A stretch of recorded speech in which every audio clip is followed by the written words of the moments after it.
The following is an exclusive presentation of WI Garden Media, celebrating 10 years of being the voice of Garden Talk Radio.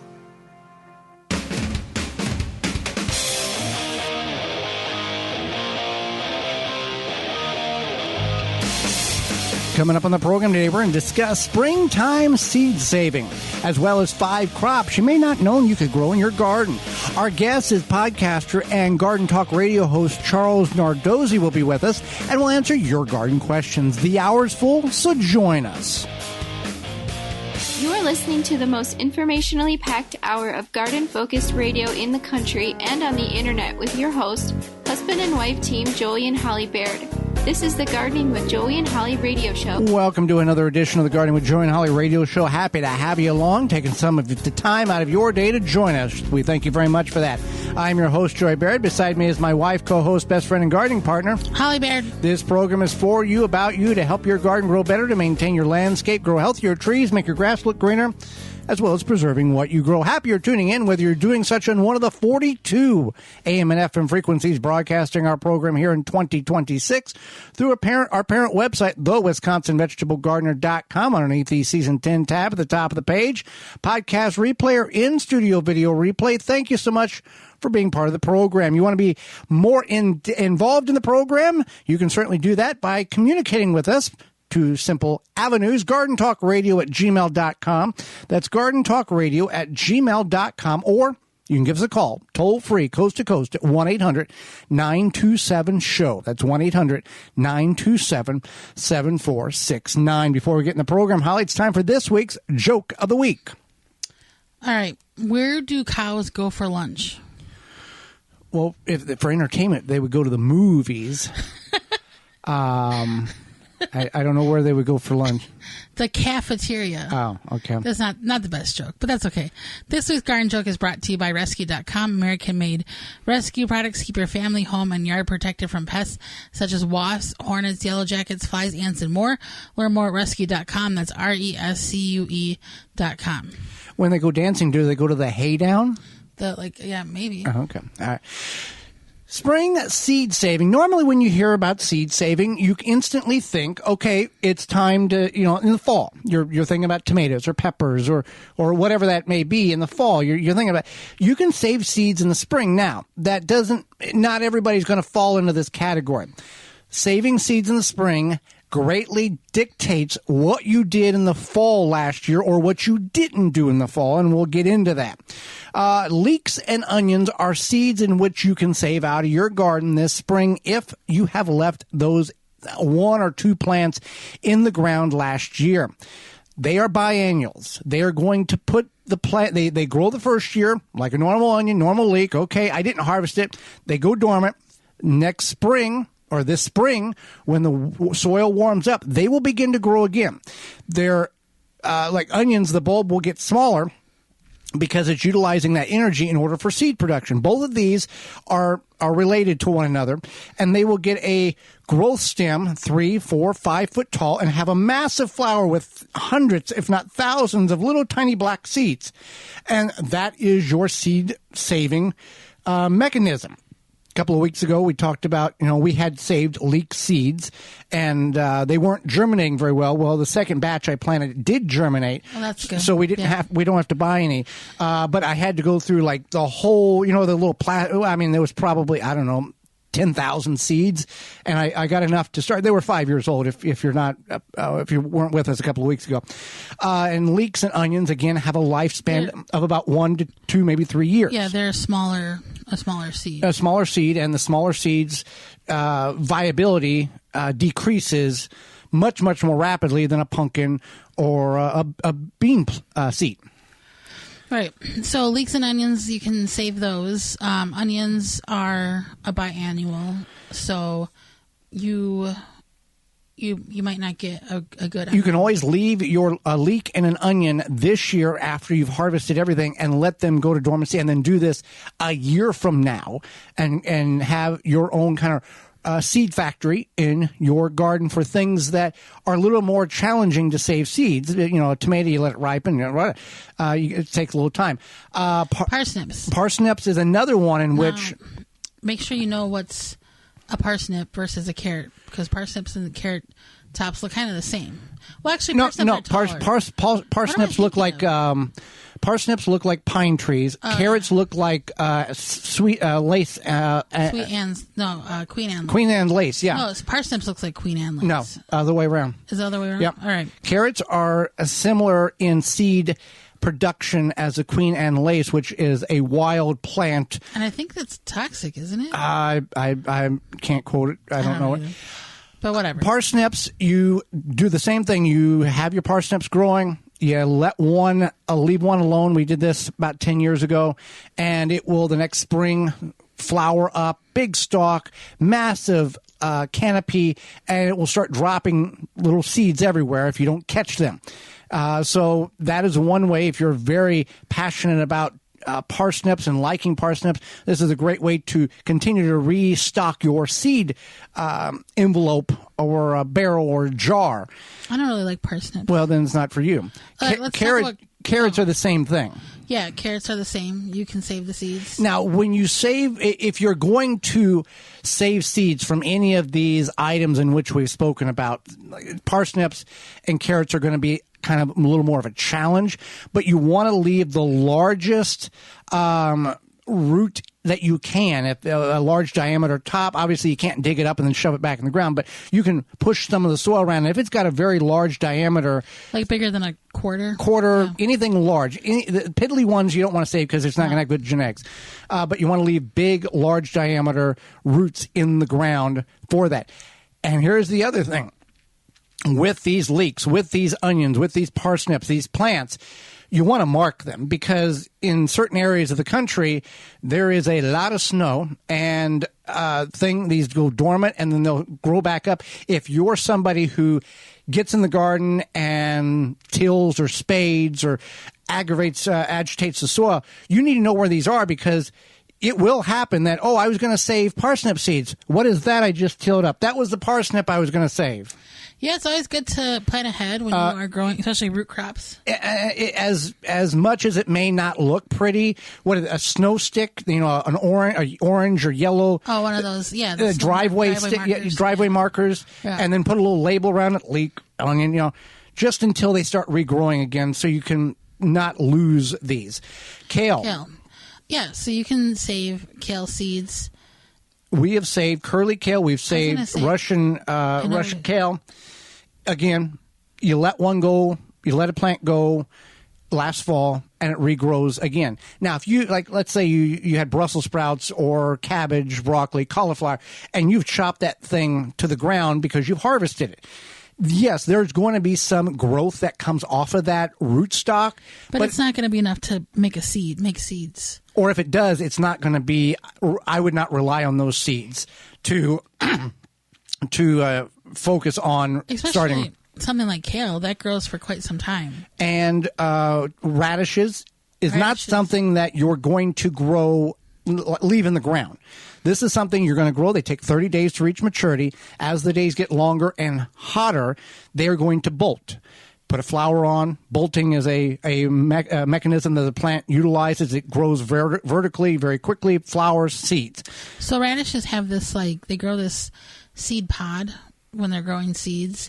And then when you open them up, there's this spongy type material, and then you get the seeds, and they're just little black radish seeds. Yeah. In our front yard garden, we've had quite a proliferous amount of radishes going to seed, so we can walk out there at any time, grab a handful of ones that fell over and died last year, break apart the pods, and plant them. You can eat the seed pods. In the immature state. In the immature state of that green pod, you can consume it, and it's going to taste exactly like the radish bulb. So if you forget to harvest your radishes, you don't want to pull them up right away. Let them go to seed. You can save seeds. You can also save the pods. They kind of mimic edamames. Whenever you can use them in many different dishes. A bonus seed-saving springtime plant is pole beans. And we've done this, you got pole beans, you didn't harvest them all last fall, It went over the winter. They hung in the winter on the trellis.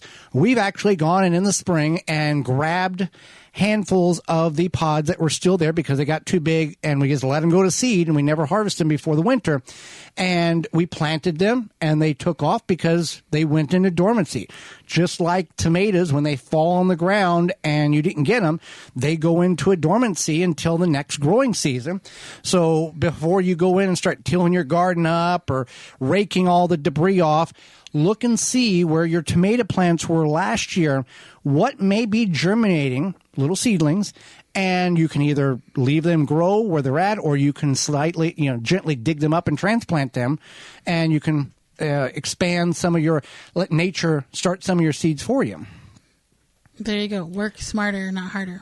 When we return, we are going to be discussing 5 crops that you may not have been aware of that you can grow in your garden. You're tuned into the Gardening with Joey and Holly radio show. Have a garden question? Give Joey and Holly a call now or anytime 24/7. Just dial 1-800-927-SHOW. If you can't get through, leave a message and they will call you back. Call now 1-800-927-SHOW. Wind River Chimes will always be the inspiring harmony. With a large selection and customization options, you will find the sound that soothes you. Visit windriverchimes.com to shop and find out more. MyRootmaker.com has the tools to start your plants off right and keep them growing through harvest. From their seed starting trays with an innovative design that air prunes the roots to their large variety of grow bags, 1 to 60 gallons. Get the harvest you've never seen before. Visit MyRootmaker.com and use coupon code RADIO26 to save 10% off your order at MyRootmaker.com. Got milkweed? You already know it helps monarchs migrate, but did you know milkweed supports people too? If you've ever wished your body could bounce back faster, this is your sign. From backyard to bedside, people trust milkweed balm for soothing joints, tired muscles, and healthy, feel-good skin. Try it and feel the difference today. Find milkweed balm at milkweedbalm.com or on Amazon.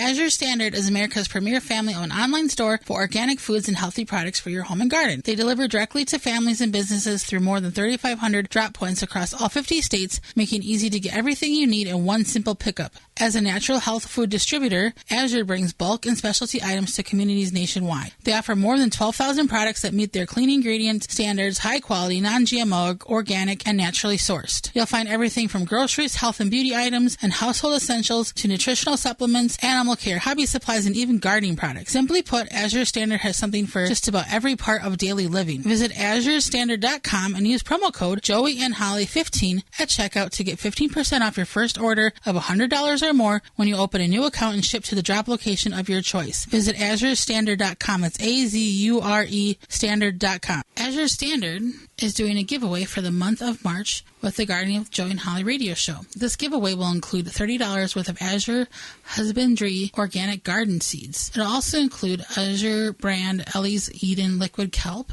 a 32-ounce bottle, Azure brand Ellie's Eden liquid fish fertilizer, a 32-ounce bottle as well. The total value of the giveaway is $50. You can find out more at azurestandard.com. To sign up for the giveaway for the month of March, which the drawing will be April 6th, send an email to gardentalkradio@gmail.com. In the subject line, put Enter Me. And in the body copy, we'll need your name and state. Please do this with an active account. If you are the winner and do not respond in 1 week, we will go to the next winner. This giveaway is open to those who live in the lower 48 contiguous United States. Broma is home to the Squirrel Buster brand of truly squirrel-proof bird feeders. When a squirrel lands on the Squirrel Buster, its weight automatically closes the seed ports, denying access to the seed but not harming the squirrels. They have a beautiful line of bird feeder pole systems, a perfect addition to any vertical garden or flower tower garden. The poles can hold bird feeders, hanging planters, and even hummingbird feeders to create an easy, beautiful garden ecosystem in your yard. They design products that are simple to use, built to last a long time, and are backed by lifetime care to extend the life of their products. Visit brome.com for more information. David J. Frank, Southeastern Wisconsin's leading landscape company, is a landscaper you need. Their award-winning services include everything from lawn care, landscape maintenance, design, construction, renovation, irrigation, sustainability, and more. Big or small, let the experts at David J. Frank handle the hard work for you. Find out more at davidjfrank.com. Garden like a pro in 3 easy steps and receive customized fertilizer recommendations for your garden or lawn. Soil Savvy helps you determine what nutrients your plants need to thrive. Never again over-apply nutrients they don't need. A patented process that makes you a smart gardener. To get your soil test kit, go to mysoilsavvy.com. Welcome back to the Gardening with Joy and Holly radio show. Happy to have you along today. Thank you for taking time out of your day to be part of the program. Want to find out more information about those sponsors you've heard and all the companies that support the program? You can go to our parent website, the WisconsinVegetableGardener.com, under the Season 10 tab and the Money tab for all coupon code availability. Well, there are crops in which you can grow in your garden that, yes, you know that they do grow. Somebody grows them somewhere, but you may not have been aware that they are easy to grow in your garden based on your geographical area. So we're going to go through a handful of these. So celery is a plant in which you can grow in your garden. We've grown it many years. Now, this is not the compacted head celery that you would see from a major corporation at your local grocery store. These are more loose leaf heads. They have 6, 8, 10 spheres going up off the center root. They take about 140 days to reach maturity, about 4 or 5 months from seed to harvest. You can start them from seed right now. They take about 10 to 12 weeks before you want to start them 10 to 12 weeks before your last average frost date. If you're beyond that, your independent garden center may have these available for you. And you can take and grow these, harvest them at any point. You can also, once harvested, you can dehydrate them. You can use them however you feel necessary. But they need good nutrient-rich soil, which what vegetable does not, and plenty of moisture. And we've got videos from start to finish on that at our parent website, the WisconsinVegetableGardener.com. Under the search bar, just type in growing celery. Garlic is another one that many people do not know that they can grow in their backyard. Yeah, garlic is really easy to grow once you know how to do it. We struggled with growing garlic, I think, for a couple seasons. Yes. And then we talked with the Garlic Fest? Garlic, yeah. Garlic Fest organizer in St. Louis, Missouri, and he was like, you're doing all wrong, blah, blah, blah, and he gave us some really great tips. So this is something that you plant in the ground about... Is it a month before your last average? Preferably a month before your last average frost date, yeah. First average frost date. Yeah, first average frost date in the fall. Yeah. And you plant this and it's going to grow, go dormant, grow again. It takes up a space in your garden for about 9-ish months. But it's worth it because you just kind of set it and forget it. So garlic, you just simply... You plant the cloves, individual cloves, not the bulbs, and you want to space them out about a foot apart, full sun, well-fertilized soil, and then in the spring, you can mulch it very thinly if you want, but we don't. Not a lot of people do. In the spring, you'll see it come out, depending if you have hard neck or soft neck. You either cut the scapes or you just wait for it to be able to be harvested, and then you have garlic. Yeah, and soft neck is, and you don't get scapes. Hard neck, you do get scapes. So based on your area, you need to figure out what garlic grows best. And there are certain areas farther south that garlic does not grow very good because it needs those chill hours. If you haven't got your garlic in the ground that you wanted to plant last fall, you can still do such. As long as the preferred method is, like you said, get it planted in the fall and let those cold hours occur over the bulb. But you can plant it in the spring. It does grow. It doesn't grow big. What we have found is about half the size of the garlic when you harvest it in September, October, if you planted it as soon as you can get it in the ground in the spring, versus if you would have planted it in October and then harvested late June, early July. but it can be planted and you don't want to do, people will say, oh, I plant store-bought garlic. It does great. It's a generic garlic. It has no flavor.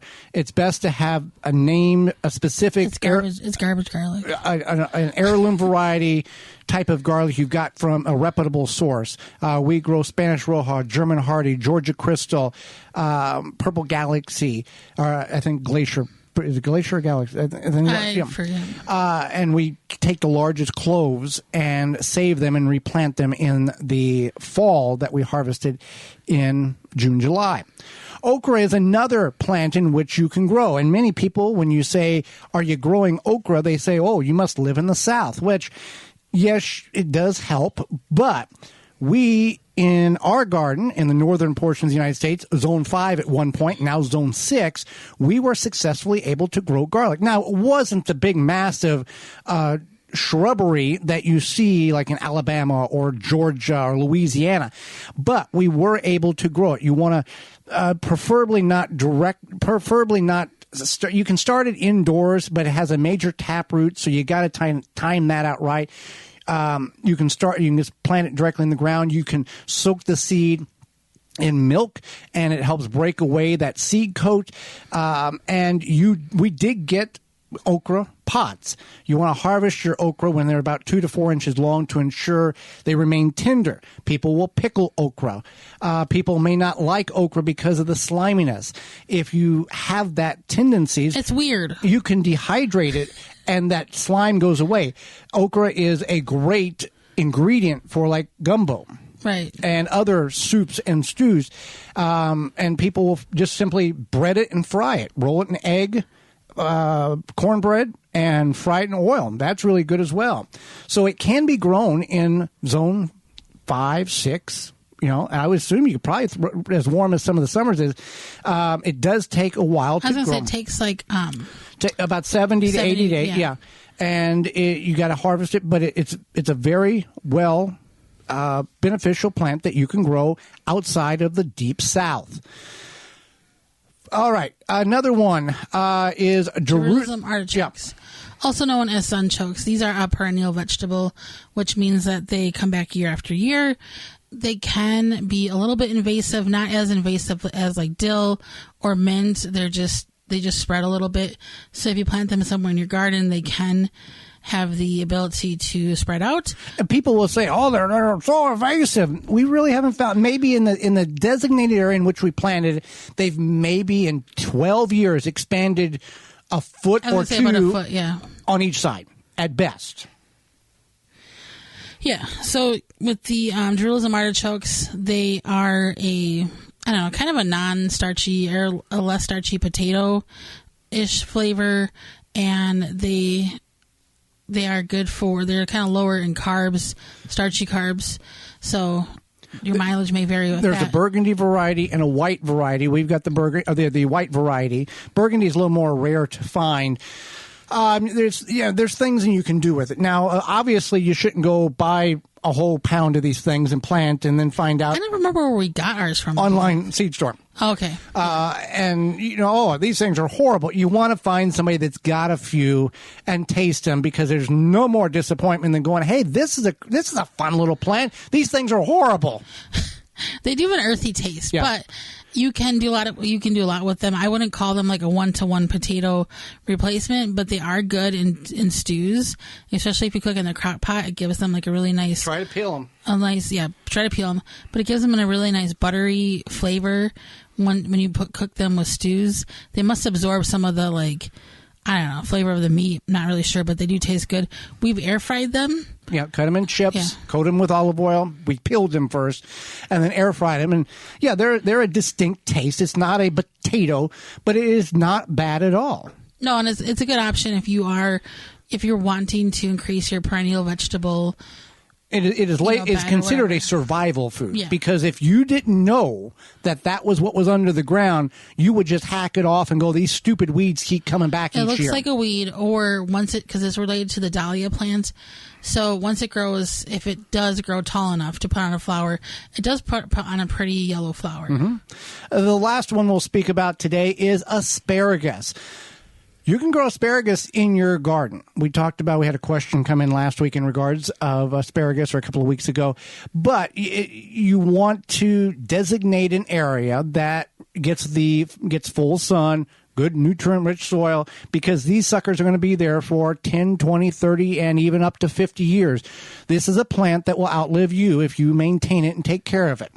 10 plants is what we've got.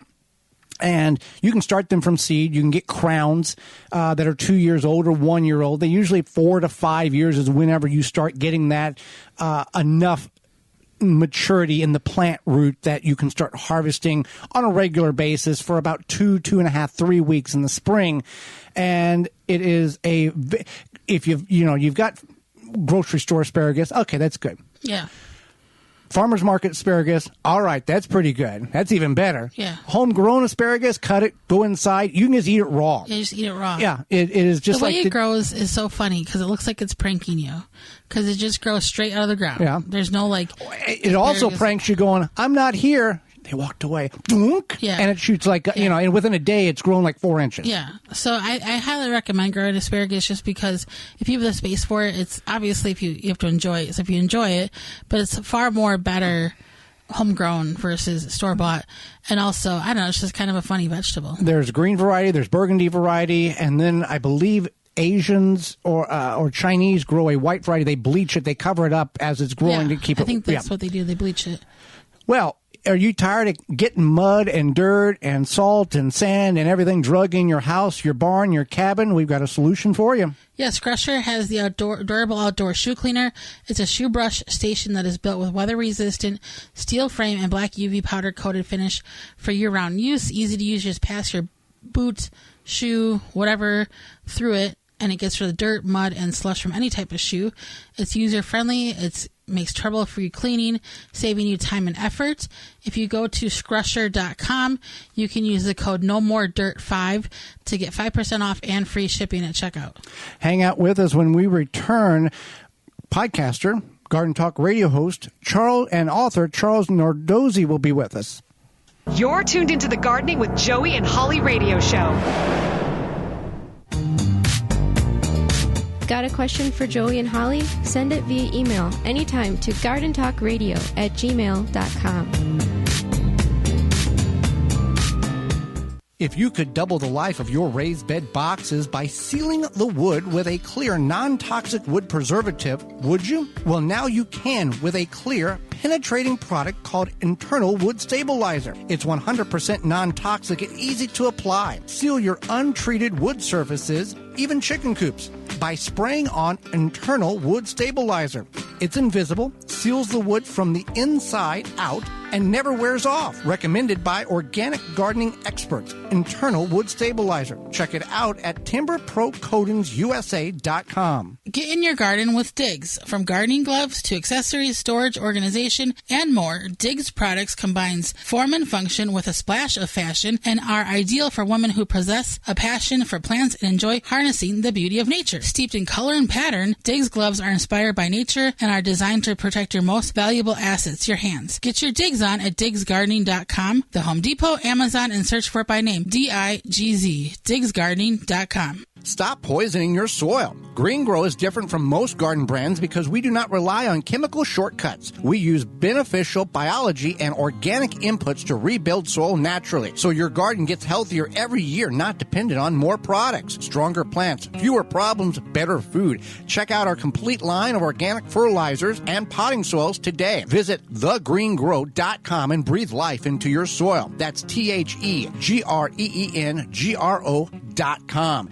Check us out on Instagram as well at The Green Grow. Say goodbye to weeds. Easily remove them, roots and all, with the unique design of the Cobra-Head Hand Cultivator, recognized as the world's leading hand weeding tool. Simple design, lightweight, made from forged tempered steel for easy extraction of weeds, plant seeds, rows, and more. Visit CobraHead.com and use coupon code SOIL for 10% off your order at CobraHead.com. Coupon code valid 1 per customer. Make watering easy. DripWorks provides quality drip irrigation supplies and equipment to gardeners just like you for all your growing needs across the U.S. and Canada. Purchase online at dripworks.com. Get higher yields with durable green bed raised garden bed kits designed to be drainable, breathable, pest resistant, and long-lasting. DurableGreenBed.com. Abundance guaranteed. Jung Seed Company is a family-owned and operated gardening company since 1907 with the largest selection of seeds and plants online. Use coupon code 15TG26 to save 15% off your order at jungseed.com. That's JUNGSEED.com. Soil Diva Liquid Microbe Stimulant Spray improves the health of your plants you work hard to grow, stimulates the natural enzymes, and increases beneficial soil bacteria. Go to soildiva.net. Use coupon code radio15 to get 15% off your order at soildiva.net. Check out ivorganics.com. It's America's leading garden product YouTube channel. IV Organic products are innovative, organic, effective, and proudly USA made to help you achieve your best growing season. Use coupon code radio10 at checkout and save 10% on your entire order at ivorganics.com. That coupon code again is radio10 to save 10% on your order at ivorganics.com. Save your back. Easily and quickly remove trees and shrubs from your property with the Weed Wrench. Find it at weed-wrench.com. Made in the USA. Use coupon code JOEY to save $10 off your Weed Wrench at weed-wrench.com. Welcome back to the Garden with Joey and Holly radio show. Happy to have you along. Charles Nardozzi will be with us, podcaster, garden talk radio host, and author. But very shortly, but before that, we need to talk about keeping your hands clean with a new product from our good friends at scrubbysoap.com. Yes, Scrubby is a natural soap with a scrubber inside that fills the entire size of the bar. Rather than using harsh synthetic cleaning agents, they use citrus oil. Scrubby is for everybody. If you're getting dirty, greasy, oily, or painting, you could definitely benefit from this. It's for artists, painters, gardeners, mechanics. You can use it on anything. Do you get your hands dirty? Yes, you qualify. Yeah, so it's made with a citrus oil, built-in scrubber, no sponge needed. You can get 10% off your order by using code SOAP at checkout at scrubbysoap.com. Holly, let's go to the hotline and bring in our guest for this week. Charlie Nardozzi is a regional Emmy award-winning, nationally recognized garden writer, speaker, radio, and television personality. He has worked for more than 30 years bringing expert gardening information to home gardeners through radio, television, talks, tours, online, and the printed page. Charlie delights in making gardening information simple, easy, fun, and accessible to everyone. Welcome to the program, Charlie. Well, it's nice to be here. Thank you for having me on your show. Well, thank you for etching a little time out of your busy schedule, not only to join Holly and myself, but all of our listeners, and educating us in some areas that we may not be fluent on. I'll start with this. What is your best tip for getting the spring vegetable garden started? Everybody's got these little this, that, and what is the best way to make a move and do it right the first time? Well, I think the first thing, especially this year, because in the Midwest and the Northeast where I am, we've had a kind of a brutal winter, and as soon as you get signs of spring, everyone jumps out there and wants to start planting things. But you should really kind of just slow it down. It's still March, and take a look at what things you need to be putting in, what things you need to be looking at purchasing, what things you need to be maybe starting from seed, and really have a plan. That's I think the one thing that most beginning, especially vegetable gardeners, don't do. They kind of wake up on a Friday and say, I think I'll plant a vegetable garden this weekend. And they don't really come up with a plan on how to do that. So I think probably the best tip to do is to have a plan, know when you're going to be putting things in, and stick with it regardless of what weather comes at you. And you'll see that it'll actually reward you with a really healthy garden. And you bring up a good point. It's 4 days of 75-degree weather, but you didn't look at the 15-day forecast. You're going to get snow 3 to 6 inches in a week. So, and you move all this stuff around. You got good bugs and bad bugs on the soil that still needs to overwinter a few more weeks before you start cleaning the garden out and get ready to plant. Exactly. You don't want to rush the season. And March, as you know, can be like that, very fickle. It can be beautiful one day and a blizzard the next day. So be patient with it, have a plan, and kind of work from that. And you'll actually see that by being patient, you'll be able to grow things at the right time, and they'll grow much better and much healthier. Definitely. So what is something you learned later on in your gardening experience you wish you would have known much, much sooner?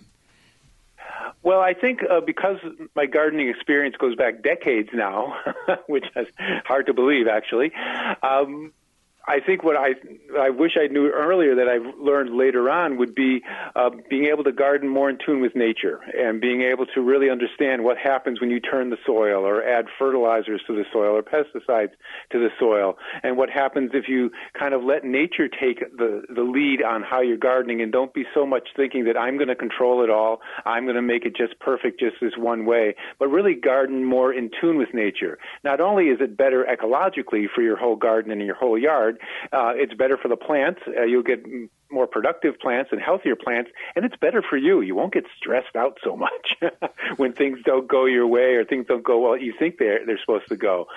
So just being a little more relaxed around the garden and kind of watching and observing and following the cues that nature gives us can really help you become a better vegetable gardener.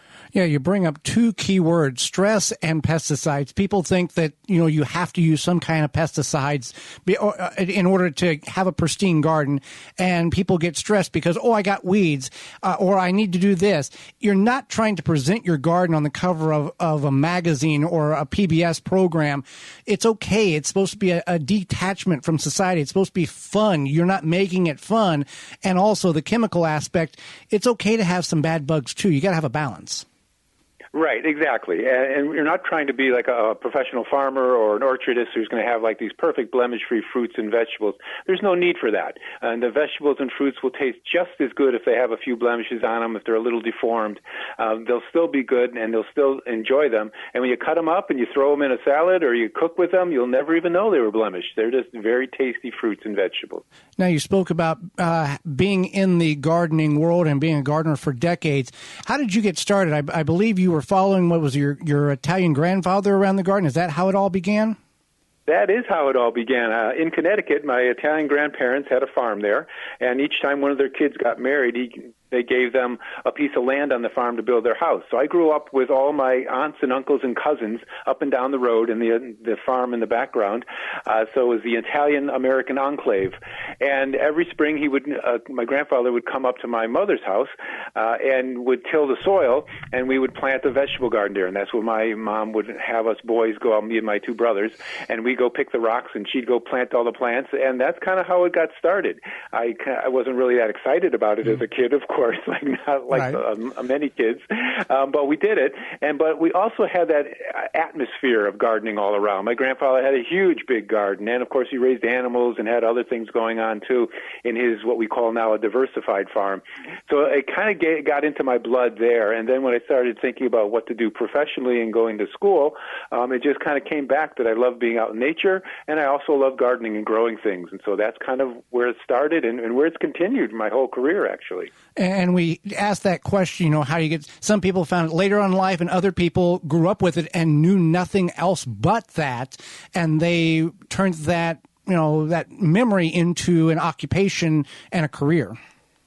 Yes, exactly. And that's kind of what happened for me. I tell people how my career has gone, and they're kind of amazed. I haven't shifted around and bounced around different jobs and different careers. It's all been around the world of gardening. And it's been great because I've been able to expand and write books and do TV and radio shows and take trips and do all kinds of things. But it's all about gardens and plants, and that's really the basis of my career and what I've been doing for work. So let's talk about your newest book, The Continuous Vegetable Garden. What can our listeners look forward to when they pick up a copy, and what can they learn from it? Yeah, the Continuous Vegetable Garden book is one that I've been kind of doing parts of it for years, and it was an opportunity to put all of the different types of techniques I've been doing under one cover, so to speak. And that's what I've done with this book.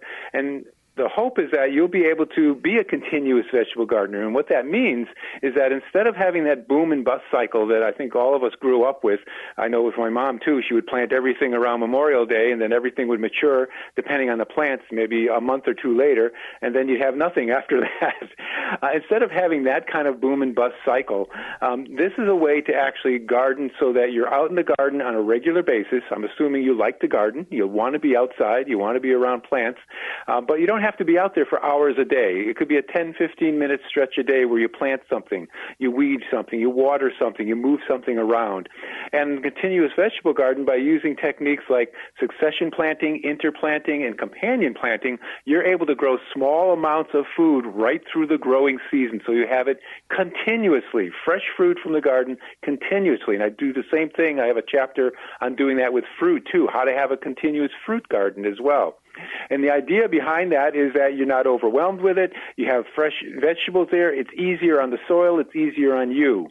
And also, we use techniques in the book that's going to help you garden more in tune with nature. So, for example, no-dig gardening that we've alluded to already. That's a great technique for not having to turn, till, or dig the soil, so you preserve the microbes in the soil, and the soil is healthier, and the plants, of course, will be healthier in return. But there's also other things. I have chapters on growing perennial vegetables, so you don't have to work so hard. They come back year after year. All you have to do is harvest them and just take care of them a little bit during the growing season. Or self-sowing vegetables, ones that naturally go to seed, drop their seed, and then the next year they'll grow back up again, even in a northern climate. So you don't have to buy the seed, and you don't have to sow the seed and guess when to plant it. It's just going to come up when it naturally is the perfect time for it to grow.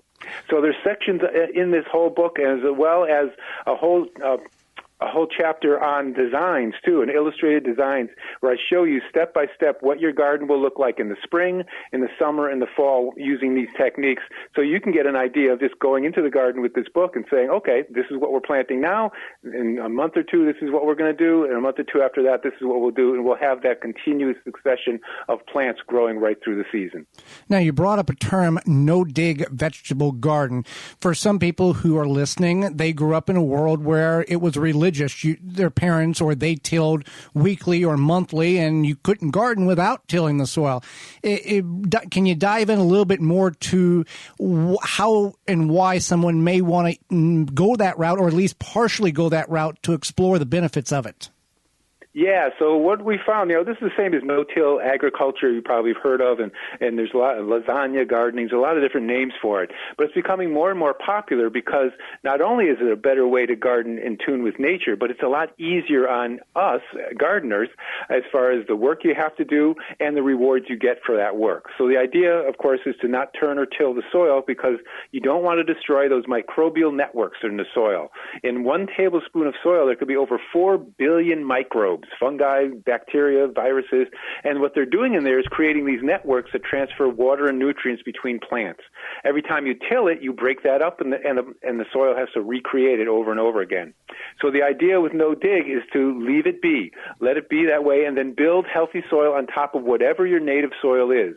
And that's where the lasagna gardening comes in, where you add layers of organic materials such as hay or straw, chopped leaves, grass clippings from untreated lawns, and then eventually you top the whole thing with compost, and then you literally plant right into the compost, whatever transplants or seeds you're growing. And what happens is all that material breaks down, but you're still in contact with the native soil, so you're getting some of the benefits of whatever soil that is too. But you don't get the weed seeds because everything is kind of buried. You don't have to water as much because you have high organic material holding the water in the soil.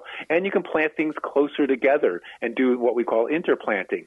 So using these techniques of no-dig gardening, you can actually grow a healthier garden that's less work than what you normally would have. And to maintain it, all you're going to do is just chop down the plants that are there if they're healthy. So say you had a bean crop that was really healthy. Instead of pulling it out, we don't do that. We chop it down with a hedge trimmer and just drop it there and leave it there. Let it decompose a little bit, put a layer of compost over the top, plant your next crop after that. Or if it's winter time, you can just chop it and leave it over winter. Or if it's diseased, you remove the plant and then you bring some organic materials in to protect the soil. Because another tenet of no dig is to always have something covering your soil 12 months of the year, whether it be plants or organic matter. You want to protect that soil. Fantastic. So what are some tips for newer gardeners who may be in their first seasons of gardening that can help them get them on the right track? Yeah, if you're just starting out, I always recommend that people start out small. Don't go out and create 5, 6, 7 raised beds or something. Start with one simple raised bed. And raised beds are nice because you elevate the soil. You can bring in some fresh soil. So again, you're not really dependent on what the native soil is like. So start with that. Start with maybe one bed. Think about the things you really like to eat, because you always want to grow something you want to eat. And if a lot of those plants are available as transplants, start with that. Start with a couple tomato plants, a couple pepper plants, a couple broccoli plants, whatever it is. It's much easier to start with a seedling versus seed. If you do want to do seeds, start with easy plants like bush beans, sprinkling those around, or lettuces and arugula, some of the leafy greens, Swiss chard. Those are the kind of plants that give you big rewards really quickly. And the whole idea is to grow things you like, grow small quantity of them, take good care of that one bed, and be successful. That's the key. If you can be successful the first year, then you'll gain the confidence to expand in following years. And don't stress about it. This is not a life or death. This is just a hobby, fun hobby to get your hands in the soil. Exactly. And once you get hooked on it by eating fresh vegetables, herbs, and fruits from your own yard, then you'll just kind of follow your lead as far as where your passion is going. Well, Charles, we greatly appreciate the time, the information you've shared with Holly and myself and all of our listeners. How can people find more about you, find your podcast, find your radio show, and your radio shows and your books? So it's the easiest way to find out about where I am and what I do is going to my website. It's gardeningwithcharlie.com, gardeningwithcharlie.com, and that'll talk all about, on the website there's all articles, podcasts, videos, there's webinars that I've done. It talks about the radio shows that I do, and of course the trips that I do internationally to different gardens around the world. Well, Charlie, thank you so much for helping us understand more about how to be better gardeners, and if you're a new gardener, how to help them out as well. Well, you're very welcome, and thanks for having me on the show. Absolutely, and when we return, it's going to be your garden questions and our garden answers. You're tuned into the Gardening with Joey and Holly radio show. Have a garden question?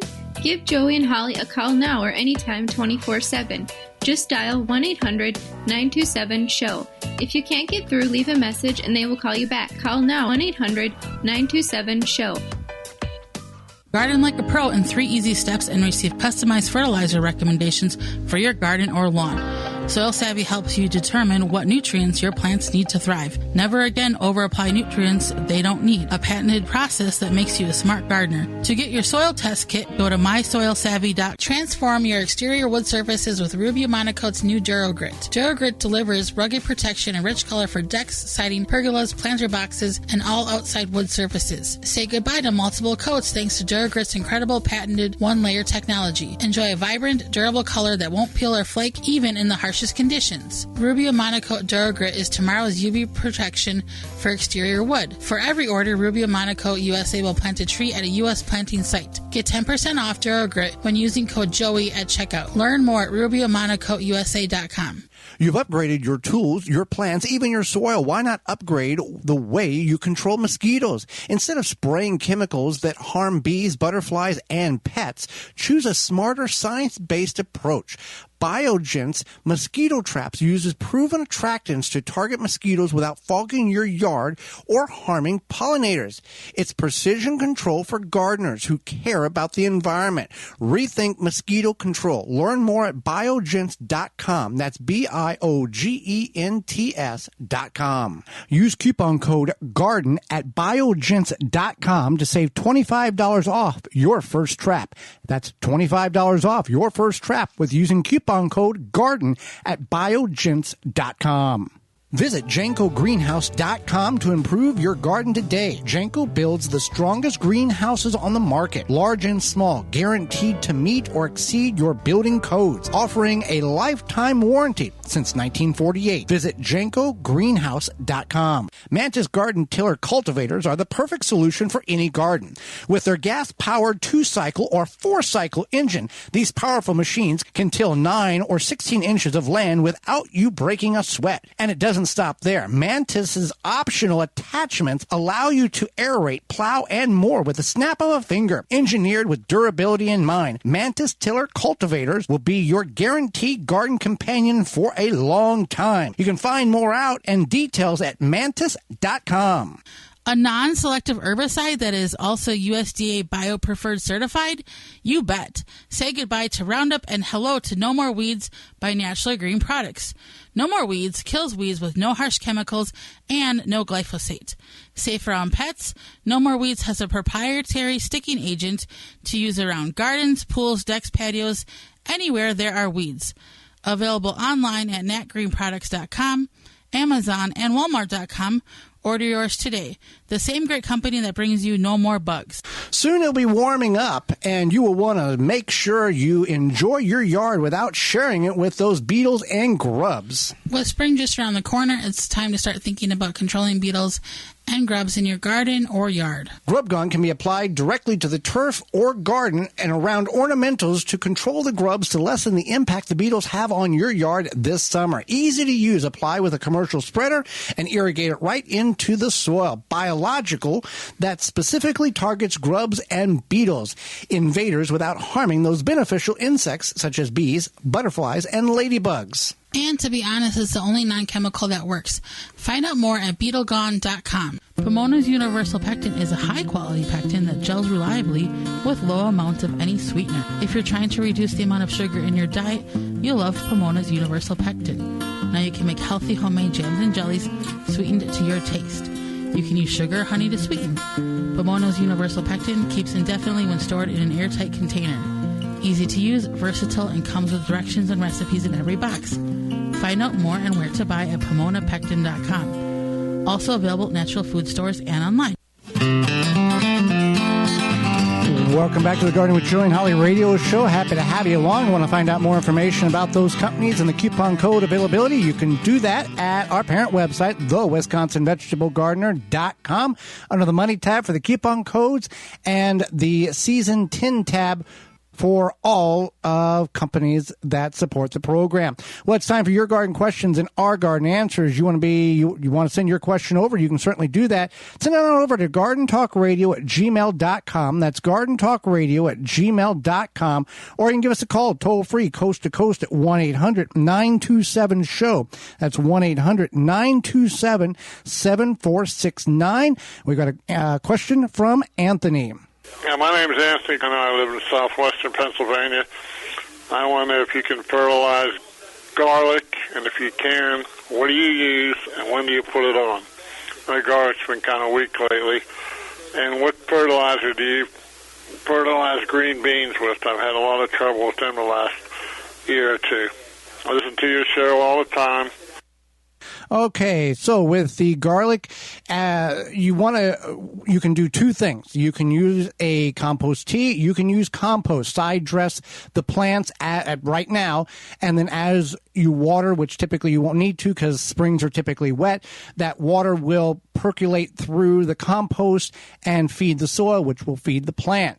You can go a liquid fertilizer, organic or inorganic, and water it that way as well to supplement the nutrients that is required or you feel is needed for your garlic.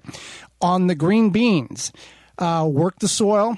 Add compost, good rotted cow manure, chemical-free, seed-free, grass clippings, whatever, material, whatever it is, make sure it was derived from a safe source.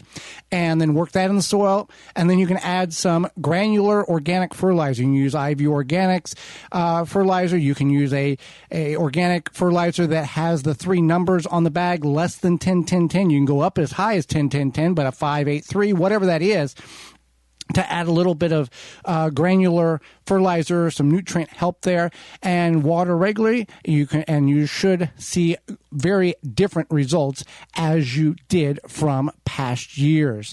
All right, we will continue on with questions and answers. All right. I have made an ignorant choice on sweet corn. Does this mean I'll only get literally 1 ear of corn per stalk? I've never grown corn before. So, yes, not that you made an ignorant choice. Corn takes, and most times you're going to get 1 ear, if everything goes right, 1 nice ear, and sometimes 1 subpar ear on the plant. A lot of energy, input to get that green plant to grow 5, 8, 10 foot tall in order to put that ear on. We have done it. We put a lot of energy fertilizer, time, moisture, water into the garden bed in order to do such. There is videos of that on our parent website, the WisconsinVegetableGardener.com. Just search for growing sweet corn. It can be done. I think it's much more beneficial if you're going to do it on a large scale. Yes, small scale, buy it from your farmer's market, but it certainly can be done. There are also varieties in which you can grow in containers on your patio, porch, or deck. So your mileage may vary, and it's up to your decision whether you feel it's something you want to go forward with. All right, we got a canning question. Go ahead with that one. I did all water bath canning 2 years ago when I was just learning and following Amish Mennonite YouTube videos, and all jars sealed, both meat, dairy, etc. Then I invested in a Presto 23-quart induction stove pressure canner. What I am finding is that jar sealing seems less effective with the pressure canner, even though I'm using new jars, new lids, new rings. I tried canning salmon, stew beef, meat, and several jars did not seal. However, I'm wondering if the oiliness of the fish and meat is siphoned from the jars when I turn off the heat and move the canner to another cool burner. Should I just let it slowly release the heat and shut off the burner? It's a glass top electric stove. I'm considering returning the water bath canner. Returning water bath canner only. Rebel canning in some cases for the meat fish. First of all, I'm not going to condone canning meat fish with a water bath canner at all, ever, or dairy, or anything that's not a fruit or a pickled vegetable with sugar added. I only practice safe canning, but for this, I would think that you would want to I would just leave the canner where it is. I don't know why you're moving it to a cooler burner. I would just leave it where it is. Shut the stove off. This is if you are doing it correctly in a pressure canner. Yeah. You just shut the stove off and let it do its thing. You don't let it depressurize with that weight or gauge. You don't need to move it. I'm assuming it's probably depressurizing too fast when you move it. I'm assuming it's not getting hot enough with that water bath canning. No, she's talking about the pressure canner. Yeah, right. Okay, yeah. And how they're not sealing. Yeah, you're depressurizing it too quick. Yeah, so I would. Yeah, you just would want to turn off the. As much as you want to lift that weight and hear it, don't you want to turn off the burner and let it do its thing naturally. Let it come back up to, or I guess down to room temperature, so that the seal can then be safely, or the lid can be safely removed. You don't want to move it to a cooler burner.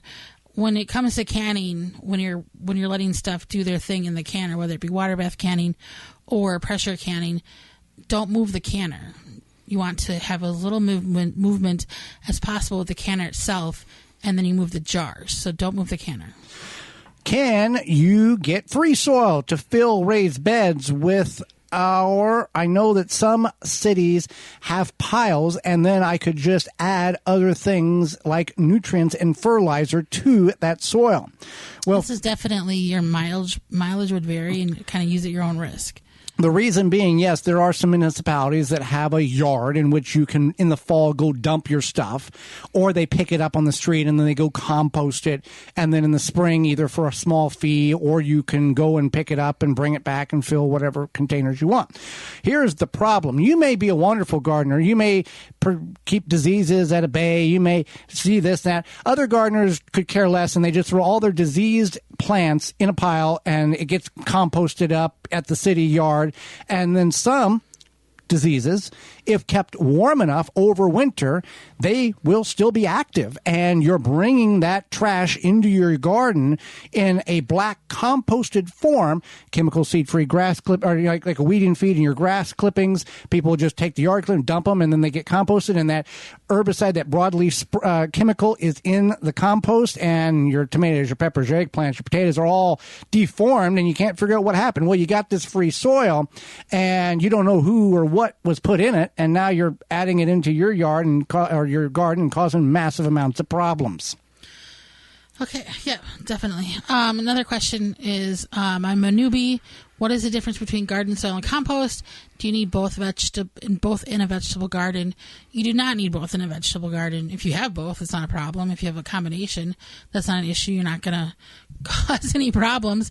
Garden soil is generally a mixture of organic matter, and then something like a perlite or a vermiculite. Right, a nutrient mixture. It's got topsoil and organic matter, manure or bark that has been broke down, minerals specific to aim to improve existing soil. And then it often will sometimes have a slowly release fertilizer in it too. Depends on the manufacturer or the yard that makes it, yes. Yes.